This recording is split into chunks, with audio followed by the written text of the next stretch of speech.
الشيطان الرجيم بسم الله الرحمن الرحيم ومزاجه من تسنيم عينا يشرب بها المقربون صدق اللہ العظیم۔ دوستو، یہ سورہ المطففین کی آیت 27 اور 28 پڑھی گئی۔ کل رب العزت نے پوری کائنات عالم کے باشعور، ہوش مند، دانا بینا، عقل مند، ہوش مند، جو بھی کہیے، ان کو ایک دعوت دی گئی کہ وَفِي ذَلِكَ فَلْيَتَنَافَسِ الْمُتَنَافِسُونَ۔ پیچھے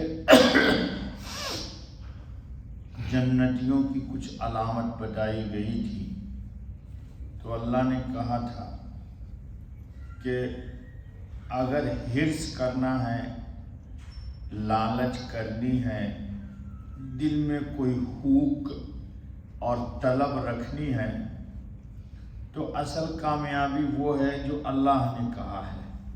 ہم نے جن چیزوں کو کامیابی سمجھا ہوا ہے وہ قطعاً کامیابی نہیں ہے۔ ایک انسان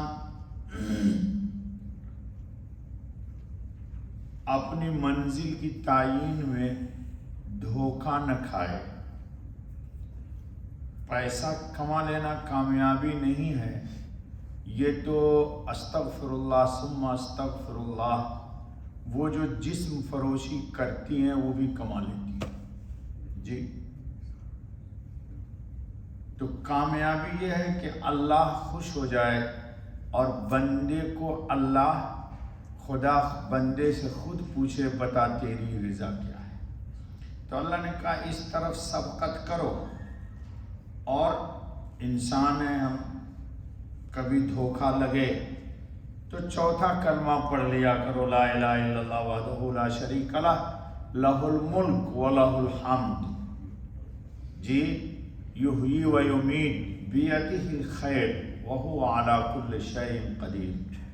باقیات الصالحات پڑھ لیا کرو، سبحان اللہ والحمد للہ ولا الہ الا اللہ واللہ اکبر ولا حول ولا قوة الا باللہ العلی العظیم۔ یہ کلمہ بھی لوگ غلط پڑھتے، علی پڑھتے، یہ علی ہے، یا کے نیچے زیر ہے۔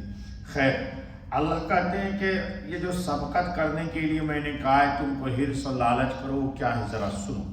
وَمِزَاجُهُ مِن تَسْنِيم، شراب کا تذکرہ چل رہا تھا کہ اس کو مہر لگی ہوئی ہوگی مشک کی، جیسے ہی انسان کھولے گا تو خوشبو ہی خوشبو پھیل جائے گی، طبیعت میں نشاط پیدا ہوگا، انبساط آئے گا، طبیعت میں مسرت پیدا ہوگی۔ کل میں نے کہا تھا کہ جنت کی شراب پینے کے بعد اللہ کی ملاقات کی طلب اور حوق پیدا ہوگی۔ اللہ کہتے ہیں وَمِزَاجُهُ مِن تَسْنِيم، اور اس شراب میں ملاوٹ تسنیم سے ہوگی۔ اب یہ تسنیم کیا، اس کی تشریح آ رہی ہے۔ یہ شراب کن کو دی جائے گی؟ عینن، وہ ایک چشمہ ہے۔ تسنیم کیا ہے؟ ایک چشمہ ہے۔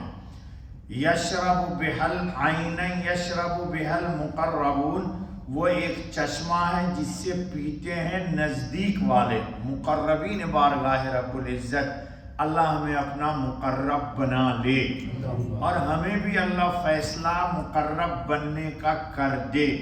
ہم چاہتے ہیں کہ اللہ کے مقرب بنے، لیکن چاہتے ہیں کہ گندگی بھی ہمارے ساتھ رہے، یہ گندگی بھی ہمارے ساتھ رہے۔ تو بھائی اللہ پاک ہے، پاک چیز کے ساتھ گندی چیز کیسے ملاتے ہو؟ تو ان کا مقرب بننا ہے تو گندی چیزوں کو چھوڑنا پڑے گا۔ ہم چاہتے نہیں، ہمارا مزاج کیا ہے کہ باغباں بھی خوش رہے، راضی رہے صیاد بھی جی، راضی رہے رحمان بھی، ناراض نہ ہو شیطان بھی۔ ایسا کیسے ہوگا؟ شیطان کو ناراض کرنا پڑے گا تب اللہ راضی رہیں گے۔ ہم چاہتے نہیں بھائی شیطان بھی، اب مولانا صاحب تھوڑا تو کمپرومائز کرنا پڑتا ہے نا شیطان سے، تو کمپرومائز شیطان سے اگر کرو گے تو رحمان کی خوشی نہیں ملتی۔ سنیے ذرا یہ کیا ہے۔ مقربین کی شراب، یعنی مقرب لوگ اس چشمہ کی شراب کو خالص پیتے ہیں، اس میں ملاوٹ نہیں ہوگی، اور ابرار کو اس شراب کی سے میں ملا کر کے دیا جائے گا جو بطور گلاب وغیرہ کے ان کی شراب میں ملاتے ہیں۔ ابرار کی شراب میں ملاوٹ ہوگی، کوئی خوشبو لگا دیں گے، لیکن تسنیم کی شراب خالص ہوگی، یا اللہ پاک مقربین کو پلائیں گے۔ شراب کی بارش، لو اب تک تو سنتے تھے بوتل میں آ رہی ہے، اب یہ اللہ برسائیں گے۔ سنیے کیا کہتے ہیں جی قاضی ثناء اللہ پانی پتی صاحب کتاب تفسیر مظہری، جو بہت بڑے اونچے درجے کے لوگوں میں مرزا صاحب کے شاگرد ہیں، مرزا مظہر جانے جانا شہید علیہ الرحمہ، جن کا شعر کبھی میں نے سنایا تھا آپ کو جی، کیا سنایا تھا؟ بر اہل استقامت فیض نازل می شود مظہر، نمی بینی تجلی گرد کوہ طور می گردد۔ ہائے مرزا، نہیں سمجھ میں آپ کو جی؟ بر اہل استقامت فیض نازل می شود مظہر، جو لوگ استقامت کے ساتھ نیکیاں کرتے ہیں، عبادت کرتے ہیں، ذکر کرتے ہیں، اللہ کی یاد میں مست رہتے ہیں، ان پر اللہ کی تجلی نازل ہوتی ہے۔ بر اہل استقامت فیض نازل می شود مظہر، نمی بینی تجلی گرد کوہ طور می گردد۔ جو تجلی اہل استقامت پر نازل ہوتی ہے، کہتے ہیں میں نے کوہ طور پر بھی اس کو نہیں دیکھا ہے۔ صاحب مشاہدہ لوگوں میں انہی کا ایک شعر ہے کہ بر لوح تربت من یافتند از غیب تحریرے، کہ این مقتول را بجز بے گناہی نیست تقصیرے۔ مراقبے میں بیٹھے تھے تو کہا میں نے آج دیکھا ہے عرش پر لکھا ہوا میرے قبر میں آج مجھے شہید کیا جائے گا، اور میرے قبر کی تختی پر وہاں میں نے عرش پہ دیکھا ہے لکھا ہوا کہ میں قتل کیا جاؤں گا بغیر کسی گناہ کے۔ چنانچہ اسی دن ان کو کسی نے گولی مار دی۔ چلو سنو وہ کیا لکھتے ہیں۔ بظاہر یہ معلوم ہوتا ہے کہ عرش کے اوپر سے برسے گی، یہ شراب کہاں سے برسے گی؟ عرش کے اوپر سے برسے گی، کیونکہ جنت کے اوپر عرش چھت کی طرح ہوگا۔ یہ بھی کہا گیا ہے کہ اوپر ہوا میں شراب رواں ہوگی۔ سن لے، یہ شراب کہاں ہوگی؟ ہوا میں۔ اور اہل جنت کے برتنوں میں ان کو بھرنے کے بقدر گرے گی۔ جب برتن بھر جائیں گے تو شراب کی بارش رک جائے گی۔ ہر انسان کے پیمانے میں جنت کے اندر یہ شراب برسے گی۔ جب وہ پیمانہ شراب کا بھر جائے گا تو برسات رک جائے گی۔ جی ضحاک نے کہا تسنیم ایک شراب کا نام ہے، جنت کی اعلیٰ شرابوں میں اس کا شمار ہے۔ عبداللہ ابن مسعود ابن عباس رضی اللہ تعالیٰ عنہ نے فرمایا تسنیم اہل قرب کے لیے مخصوص ہے، اہل قرب اس کو کسی چیز کی آمیزش کے بغیر پئیں گے، اور باقی اہل جنت کے لیے اس میں آمیزش کی جائے گی۔ مقربون کیوں کہا؟ وہ لوگ جو کمالات نبوت کے خود حامل ہیں۔ یہ مقربین کون ہیں؟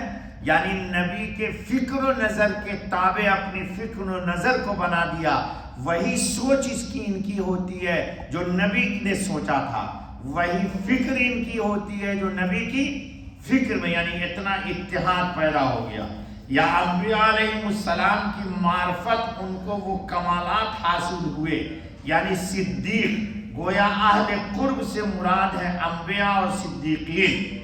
جی ماہران کا قول نقل کیا ہے کہ ابن عباس رضی اللہ تعالیٰ عنہ سے من تسنیم کا مطلب دریافت کیا گیا، فرمایا کہ یہ ان نامعلوم چیزوں میں سے ہے جن کے متعلق اللہ رب العزت نے قرآن میں فرمایا ہے فَلَا تَعْلَمُ نَفْسٌ مَا أُخْفِيَ لَهُم مِّن قُرَّةِ أَعْيُنٍ۔ کسی انسان کو نہیں معلوم کہ ان کے آنکھ کی ٹھنڈک کا سامان رب العزت نے کیا بنایا ہے۔ اللہ تعالی ہم کو اور آپ کو اپنے فضل سے مقربین کے ساتھ لائے۔ ایمان بڑی نعمت ہے دوستو، اس کو بچا لو۔ اس کو بچا لو، اس کو بچا لو۔ اللہ ہم سب کو اپنے فضل سے عطا فرمائے۔ سبحان ربک رب العزت عما یصفون وسلام علی المرسلین والحمد للہ رب العالمین۔